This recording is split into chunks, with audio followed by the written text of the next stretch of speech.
Assalamualaikum warahmatullahi wabarakatuh. Untuk adik-adik kelas 12 SMA, di video kali ini kita akan membahas materi tentang listrik statis.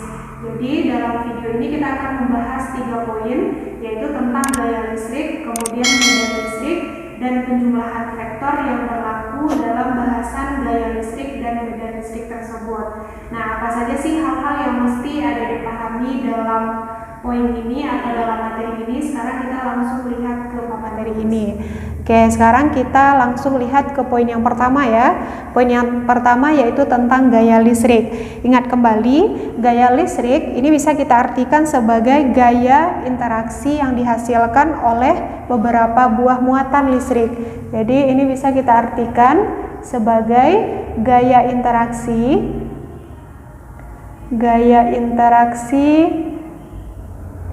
yang dirasakan antara muatan listrik. Oke. Nah, ingat kembali dalam bab listrik dinamis kita sudah membahas tentang muatan listrik juga. Muatan listrik di sini bisa kita simbolkan sebagai atau simbolnya adalah Q. Dan untuk gaya interaksi ini bisa kita bedakan dua macam. Ada yang disebut dengan gaya tarik-menarik antara muatan dan ada gaya tolak-menolak antara muatan. Oke, jadi di sini gaya interaksi itu yang dimaksud adalah gaya tarik-menarik dan gaya tolak-menolak. Oke. Nah, adik-adik ingat kembali bahwasanya gaya tarik-menarik itu terjadi ketika ada dua buah muatan yang berlawanan jenis kita dekatkan. Oke, jadi misalnya untuk muatan itu kan dia ada dua jenis ya, ada muatan positif, ada muatan negatif. Ketika dua buah muatan yang berbeda jenis atau yang berlawanan jenis kita dekatkan, misalnya satu positif, satu negatif, dia terletak pada jarak tertentu, jarak kita simbolkan dengan R, dan pada saat ini dua buah muatan ini akan mengalami gaya tarik-menarik, di mana muatan pertama akan menarik muatan kedua dan muatan kedua akan menarik muatan pertama. Oke ya, jadi ini menarik muatan kedua dan muatan kedua akan menarik muatan pertama. Gaya bisa kita simbolkan dengan F. Oke, kemudian sebaliknya gaya tolak-menolak ini terjadi ketika dua buah muatan yang sejenis kita dekatkan. Misalnya muatan yang pertama positif, muatan kedua juga positif, ini kan sejenis nih, berarti akan terbentuk gaya tolak-menolak.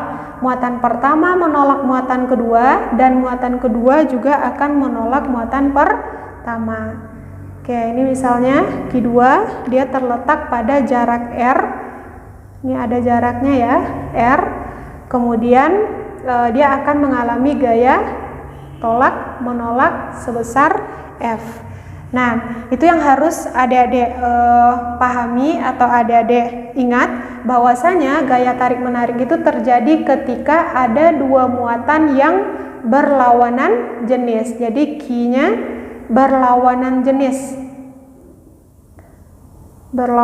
jenis, atau ini bisa kita ibaratkan seperti halnya manusia gitu. Kalau cewek dan cowok itu kan biasanya ada ketertarikan, jadi dia akan mengalami gaya tarik menarik seperti halnya sebuah muatan, dan dua buah muatan akan mengalami gaya tolak menolak ketika muatan itu sejenis. Jadi di sini nanti bisa juga muatannya sama-sama negatif. Di sini kakak contohkan untuk muatannya sama-sama positif. Oke ya. Nah, besarnya gaya tarik menarik atau gaya tolak menolak yang kita sebut dengan gaya interaksi tadi, inilah yang dibahas dalam hukum Coulomb. Jadi dalam gaya listrik ini ada istilah hukum Coulomb.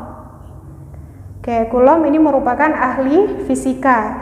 Dia menjelaskan bahwasanya besar gaya interaksi, gaya tarik menarik atau gaya tolak menolak tadi, atau yang kita simbolkan dengan F, nilainya akan sebanding dengan perkalian muatan. Jadi dia sebanding dengan perkalian muatan yang kita simbolkan dengan Q. Dan nilai dari F itu berbanding terbalik dengan kuadrat jarak. Oke ya, dengan kuadrat jarak kedua buah muatan tersebut. Inilah bunyi dari hukum Coulomb. Oke, yang dimaksud dengan kata-kata sebanding dan berbanding terbalik ini harus paham bahwasanya kalau sebanding itu kan maksudnya semakin besar perkalian muatan maka gayanya juga semakin besar. Kalau berbanding terbalik semakin besar jaraknya maka gayanya semakin kecil atau sebaliknya. Jadi di sini yang harus adik-adik pahami ya, bahwasanya semakin besar Q atau semakin besar perkalian Q, maka F-nya juga semakin besar, gaya yang dihasilkan semakin besar juga. Atau sebaliknya, semakin kecil Q, maka gaya yang dihasilkan juga semakin kecil. Itu yang dikatakan sebanding. Untuk R atau untuk kuadrat R, semakin besar jarak, semakin besar jarak kedua buah muatan, maka F-nya akan semakin kecil. Nilai F-nya semakin kecil, atau semakin kecil jaraknya, maka nilai F yang akan kita dapatkan akan semakin besar. Oke ya. Nah, dari bunyi hukum Coulomb ini bisa kita bikin sebuah persamaan untuk mendapatkan nilai dari gaya listrik tersebut, di mana nilai dari F tadi kan katanya sebanding dengan perkalian dua buah muatan, berarti sebanding dengan Q1 kali Q2, dan berbanding terbalik dengan kuadrat jarak, berarti berbanding terbalik dengan R kuadrat. Nah, dari bunyi hukum Coulomb ini kita dapat sebuah persamaan. Untuk menghilangkan tanda kesebandingan kita butuh konstanta. Makanya rumusnya di sini F kita ganti tanda kesebandingan dengan tanda sama dengan, kita gunakan konstanta K, kemudian Q1 dikali dengan Q2 dibagi dengan R kuadrat. Oke ya, ini rumus untuk menentukan besar gaya interaksi atau gaya tolak menolak atau gaya tarik menarik atau juga bisa kita sebut dengan gaya Coulomb. Oke, jadi ini gampang sekali untuk menghafalnya atau mengingatnya, di mana F sama dengan kakiku retak-retak. Dan rumus ini bisa adik-adik gunakan ketika Q berada di udara. Oke ya, berada di udara. Terus kalau misalnya Q itu kita letakkan dalam suatu medium. Nah, nilai dari F itu bisa adik-adik tentukan dengan menggunakan persamaan, di mana F aksen itu sama dengan F yang kita dapatkan ketika Q berada di udara tadi, kita bagi dengan permisivitas medium yang kita gunakan.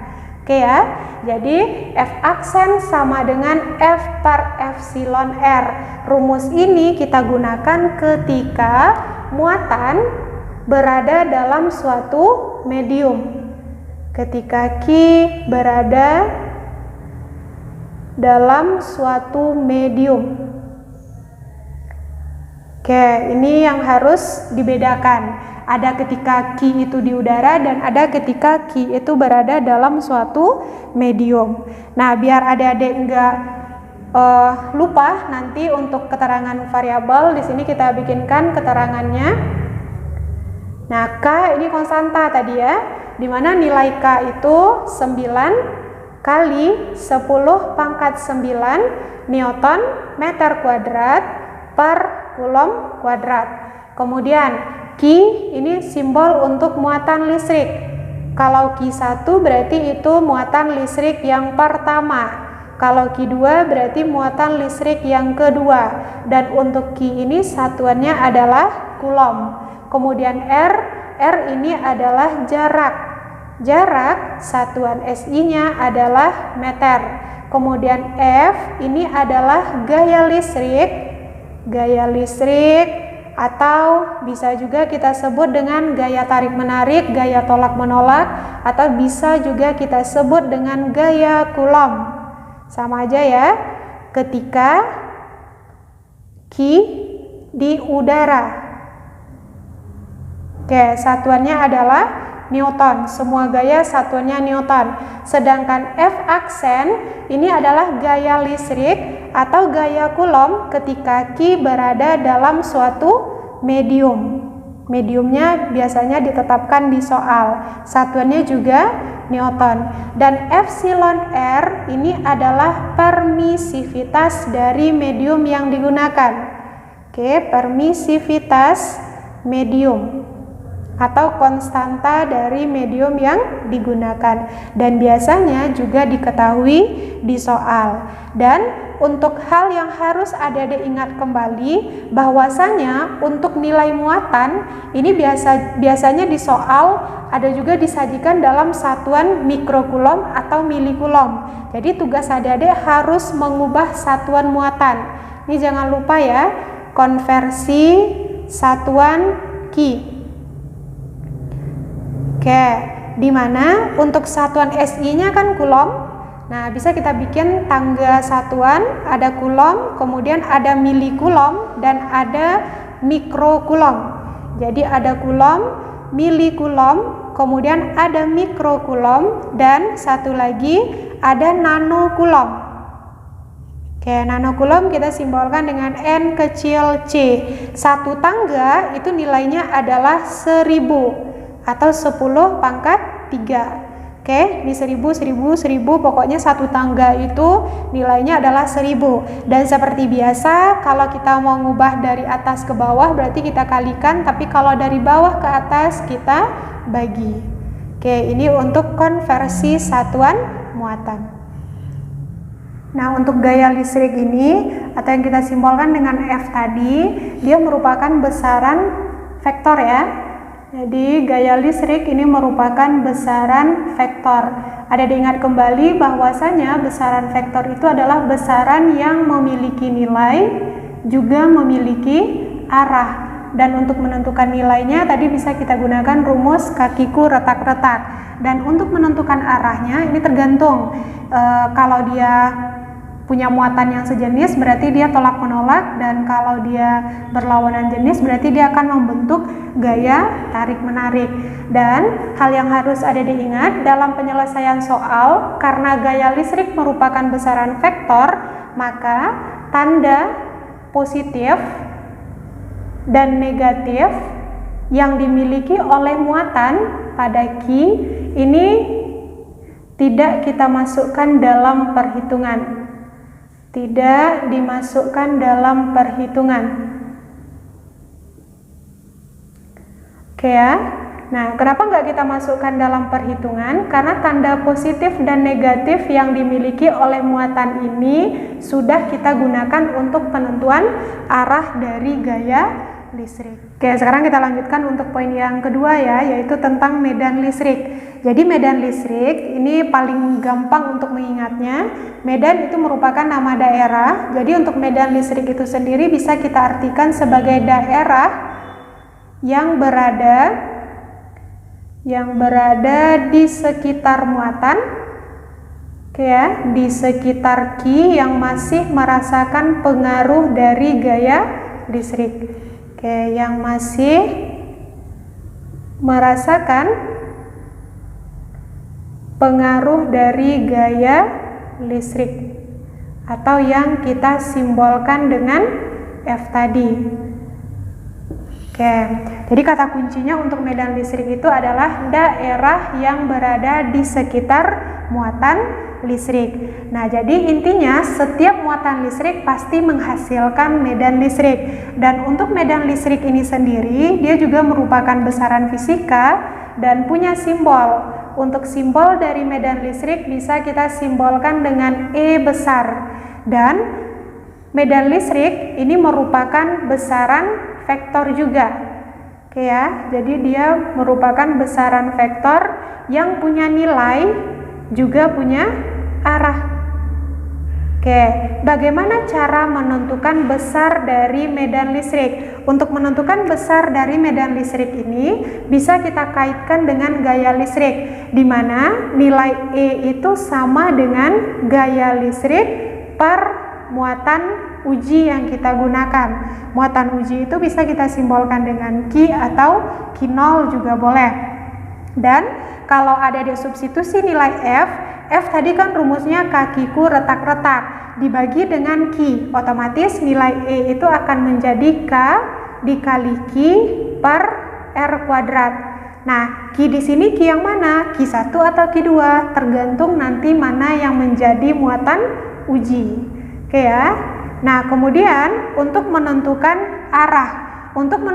arah dari medan listrik itu, untuk muatan positif dan muatan negatif bisa kita lihat arahnya dari arah panah, di mana untuk muatan positif arah dari medan listrik itu akan selalu menjauhinya atau selalu keluar dari muatan positif. Inilah arah dari medan listrik. Oke ya. Dan untuk muatan negatif, arah dari medan listrik itu selalu menuju dia atau masuk ke muatan negatif. Oke, ini untuk arah medan listrik pada muatan negatif. Jadi di sini bisa kita simpulkan arah medan listrik selalu menjauhi muatan positif atau keluar dari muatan positif dan selalu mendekati muatan negatif atau menuju muatan negatif. Dan sama halnya kayak gaya listrik tadi, karena dia merupakan besaran vektor, berarti tanda positif dan negatif pada muatan pada Q tidak dimasukkan dalam perhitungan. Oke, tidak kita masukkan dalam perhitungan medan listrik. Oke ya. Nah, alasannya sama, karena untuk tanda positif dan negatif yang dimiliki oleh muatan sudah kita tentukan untuk arah dari medan listrik itu sendiri. Dan untuk satuan dari medan listrik, di sini bisa kita bikinkan keterangan dari rumus medan listrik tadi. Sebetulnya variabelnya masih sama dengan variabel gaya listrik, cuma untuk satuannya dari rumus dasarnya kan F dibagi dengan Q. Berarti satuan dari medan listrik ini, ya, dari medan listrik berarti untuk gaya satuannya Newton dan untuk muatan satuannya Coulomb. Dan satuan dari medan listrik itu tentu Newton per Coulomb. Oke, kita lanjutkan untuk poin yang ketiga, yaitu tentang penjumlahan vektor pada gaya listrik dan medan listrik. Jadi karena gaya listrik dan medan listrik tadi merupakan besaran vektor, maka untuk dua besaran ini berlaku penjumlahan vektor. Dan untuk penjumlahan vektor ini biasanya kita gunakan ketika ada 3 buah muatan yang diketahui. Kalau cuma 2 buah berarti bisa kita langsung cari dengan menggunakan rumus kakiku retak-retak tadi. Tapi kalau udah lebih dari 2 harus kita gunakan penjumlahan vektor. Dan untuk penjumlahan vektor ini, sudut yang terbentuk antara muatan bisa kita kelompokkan 3 macam. Ada yang membentuk sudut 0 derajat, atau membentuk sudut besar dari 0, kecil dari 90, atau membentuk sudut siku-siku atau 90 derajat. Untuk yang pertama kita lihat dulu untuk sudut 0 derajat. Untuk sudut 0 derajat ini biasanya disebut juga dengan segaris. Oke ya, jadi 3 buah muatan dalam keadaan segaris. Maksudnya, misalnya ini ada muatan 1. Oke, jenisnya misalnya positif. Kemudian ada muatan 2. Muatan 2 misalnya negatif. Muatan 3, ini muatan 3 misalnya positif juga. Nah, pertanyaannya, berapa besar gaya yang dialami oleh muatan kedua? Berarti yang ditanya adalah F2. Gitu ya. Nah, karena yang ditanya itu F2, maka yang menjadi pusat perhatian adik-adik adalah muatan kedua. Kita lihat dulu, untuk muatan kedua akibat muatan 1, ini kan dia beda jenis ya, maka muatan 2 itu akan menarik muatan pertama. Ke sini arahnya. Ini adalah arah gaya yang dialami muatan 2 akibat muatan 1. Kemudian muatan 2 terhadap muatan 3, dia kan juga berlawanan jenis, berarti muatan 2 ini akan menarik muatan 3. Ini arah muatan gaya yang dialami muatan 2 akibat muatan 3. Terus bagaimana cara menentukan nilai F2? Nilai F2 di sini tinggal kita gunakan penjumlahan biasa, di mana ke kanan positif, ke kiri negatif. Berarti kan F23 itu arahnya ke kanan, F21 arahnya ke kiri, berarti dikurangi dengan F21. Ini untuk menentukan besar dari F2. Nanti kalau misalnya ditanya F1 bagaimana? Berarti yang menjadi pusat perhatian adik-adik adalah muatan pertama. Gambarkan dulu arah gaya yang dialami muatan pertama terhadap muatan kedua dan muatan pertama akibat muatan ketiga. Oke ya, jadi intinya ke kanan itu positif, ke kiri negatif. Oke, lanjut kita untuk kelompok yang kedua, yaitu ketika sudut yang dibentuk itu besar dari 0, kecil dari 90, atau sudutnya antara 0 dan 90. Misalnya ada 3 buah muatan. Oke, dia disusun dalam bentuk atau dalam sistem yang berbentuk segitiga. Oke, jadi segitiganya bisa sama kaki atau sama sisi, nanti tergantung di soal. Nah, ini misalnya Q1. Oke, ini misalnya Q2, ini Q3. Nah, jenis muatannya misalnya ini positif, ini negatif, ini misalnya negatif juga lah. Nah, pertanyaannya misalnya berapa nilai F2? Oke ya, kita samakan aja, misalnya ditanya berapa nilai F2. Ini sama aja, karena yang ditanya itu F2, maka yang menjadi pusat perhatian adik-adik adalah muatan kedua. Kita gambarkan dulu arahnya. Nah, untuk muatan kedua terhadap muatan 1 ini kan beda jenis ya, maka dia akan mengalami gaya tarik menarik. Jadi ini F2 terhadap muatan 1. Terhadap muatan 3 lagi, muatan 2 terhadap muatan 3 dia juga berlawanan jenis, berarti dia juga akan menarik. Berarti ini F2 3. Oke ya. Jadi sudut yang dibentuknya di sini kita simbolkan dengan theta. Oke, dan untuk menentukan nilai dari F2 itu nggak pakai rumus kayak gini, tapi kita gunakan penjumlahan vektor, di mana F2 itu sama dengan akar dari F21 kuadrat ditambah dengan F23 kuadrat ditambah dengan 2 dikali F21 dikali F23 dikali dengan cos theta. Oke ya. Ini untuk menentukan nilai dari F2. Nanti kalau misalnya ditanya F1 caranya sama ya. Tinggal adik-adik jadikan pusat perhatiannya itu muatan 1 terhadap muatan 2 atau terhadap muatan 3. Oke, sekarang kita lihat untuk yang kelompok ketiga, yaitu ketika sudut yang dibentuknya itu adalah 90 derajat atau membentuk sudut siku-siku. Oke, misalnya ada 3 buah muatan nih. Ini muatan 1, ini muatan 2, ini muatan 3. Ini Q1, ini Q2, ini Q3. Jenisnya misalnya sama ya. Ini negatif, ini positif, ini negatif. Oke, jadi siku-sikunya misalnya di sini. Nah, pertanyaannya ditanya berapa F2 misalnya. Nah, ini sama, berarti karena yang ditanya itu F2, yang jadi pusat perhatian adik-adik kembali lagi muatan kedua. Kita gambarkan dulu arahnya. Terhadap muatan 1 berarti karena dia beda jenis, dia akan menarik muatan 1, F21 ke atas. Terhadap muatan 3, dia beda jenis juga, dia akan menarik muatan 3 ke kanan, berarti ini F23.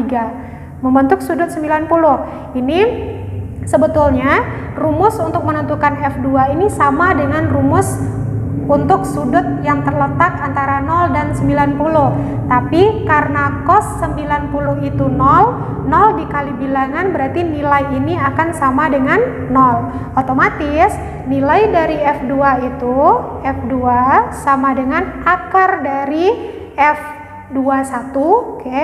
F21 kuadrat ditambah dengan F23 kuadrat.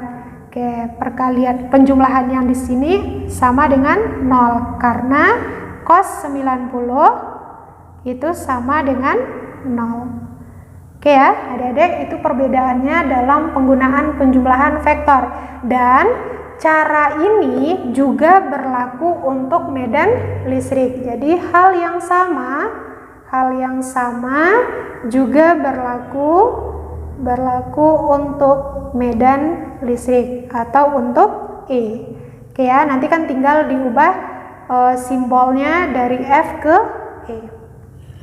Oke, sekarang kita lanjutkan untuk kasus yang lain tapi sering muncul di latihan ataupun ulangan, di mana adik-adik diminta untuk menentukan posisi muatan ketiga agar gaya yang ketiga F3 atau E3 sama dengan 0. Di sini ada dua kondisi juga. Yang pertama, ketika dua buah muatannya sejenis atau dua buah muatannya berbeda jenis atau berlawanan jenis.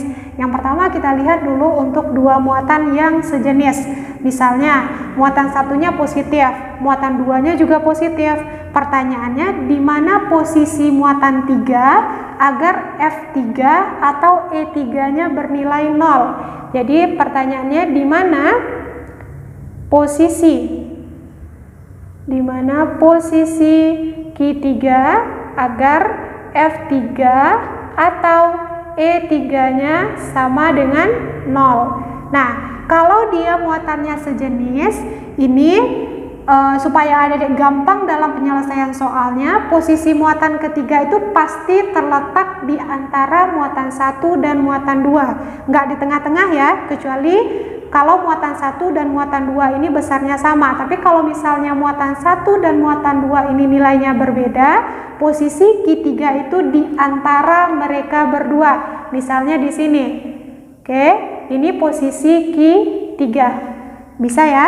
Nah, di mana kalau kita lihat dari gambar, jarak muatan 3 terhadap muatan 1 ini bisa kita simbolkan dengan X. Terus jarak muatan 3 ke muatan 2 berapa? Tentu R dikurang X. R itu apa? R adalah jarak muatan 1 dan muatan 2. Paham ya? Kalau muatannya sejenis. Hal yang sama berlaku ketika nanti muatan 1 negatif, muatan 2 juga negatif. Nah, selanjutnya ketika dua buah muatan itu beda jenisnya, yang pertama positif misalnya, yang kedua negatif, maka posisi dari muatan ketiga itu supaya dia menghasilkan F3 dan E3-nya 0, posisinya bisa di sebelah kiri atau di sebelah kanan. Jadi di sini Q3-nya atau di sebelah kanan. Nah, sekarang kalau dalam penyelesaian soal nggak mungkin kan kita punya dua kemungkinan seperti ini. Jadi kita pilih, kita mau yang sebelah kiri atau mau yang sebelah kanan. Tapi untuk memilihnya itu ada caranya. Caranya bagaimana? Posisi yang kita pilih itu adalah posisi yang dekat dengan muatan terkecil. Misalnya, di sini kakak kasih nilainya Q1 itu 1 mikrokulom. Q2 jenisnya negatif, misalnya 2 mikrokulom. Mana yang lebih kecil? 1 atau 2? Tentu 1 kan? Jadi tanda positif negatif nggak kita perhitungkan ya. Jadi 1 dan 2 kecil nilai 1. Otomatis posisi yang kita ambil itu adalah posisi yang di sebelah kiri. Sebaliknya, kalau misalnya nanti Q1-nya 2, Q2-nya 1, berarti posisi yang adik-adik ambil itu adalah posisi yang di sebelah kanan. Oke, karena di sini kakak ambil nilainya seperti ini, berarti posisi yang kita ambil adalah sebelah kiri. Misalnya, jarak muatan 3 terhadap muatan 1 itu adalah X. Otomatis jarak muatan 3 ke muatan 2 adalah R ditambah dengan X. R itu apa? R adalah jarak muatan 1 dan muatan ke-2. Biasanya diketahui di soal. Oke ya. Dan di sini kata kuncinya adik-adik tinggal ambil posisi kiri atau kanan itu dekat dengan muatan terkecil. Dekat ya. Dekat dengan Q terkecil. Nah, ini cara supaya adik-adik bisa menyelesaikan soalnya dengan lebih gampang dan lebih cepat. Dan harus digunakan lagi syaratnya. Jadi ada syarat supaya F3 dan E3 itu bernilai 0 adalah ketika F31 itu nilainya sama dengan F32. Kalau untuk E berarti E31 nilainya sama dengan E32. Oke, ini syarat supaya nilai F3 atau E3 itu bernilai 0. Oke, sekarang kita langsung simpulkan ya untuk materi listrik statis bagian pertama ini. Nah, untuk hal-hal yang mesti adik-adik ingat adalah bahwasanya gaya listrik itu adalah gaya interaksi antara dua muatan atau lebih, bisa tarik-menarik atau tolak-menolak, tergantung dari jenis muatannya nanti. Dan untuk gaya listrik ini sendiri, dia merupakan besaran vektor, ada nilai dan ada arah. Dan untuk menentukan nilainya, tinggal kita gunakan rumus K, Q, retak-retak. K, Q1, Q2 per R kuadrat. Rumus ini kita gunakan ketika muatannya berada di udara. Tapi, kalau seandainya muatannya berada dalam suatu medium, maka nilai F aksennya sama dengan F dibagi dengan permisivitas medium yang kita gunakan. Selanjutnya, untuk medan listrik di sini bisa kita simbolkan dengan E besar.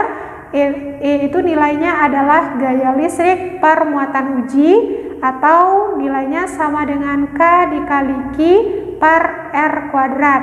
Dan untuk medan listrik ini dia juga merupakan besaran vektor, ada arahnya. Cara menentukan arahnya, untuk muatan positif, arah medan listrik itu selalu menjauhi muatan positif dan selalu mendekati muatan negatif. Dan juga berlaku penjumlahan vektor untuk gaya listrik dan medan listrik. Oke ya, sudutnya ada 3. Ketika sudutnya 0 derajat atau 3 buah muatan segaris, atau sudutnya terletak antara 0 dan 90, dan sudutnya sama dengan 90 derajat atau membentuk sudut siku-siku. Dan untuk gaya listrik dan medan listrik ini, karena dia merupakan besaran vektor, tanda positif dan negatif yang dimiliki oleh muatan tidak kita masukkan dalam perhitungan karena sudah kita gunakan untuk penentuan arah mereka. Oke, semoga bermanfaat. Jika ada pertanyaan, silakan tinggalkan komentarnya di kolom komentar. Kakak tutup. Assalamualaikum warahmatullahi wabarakatuh.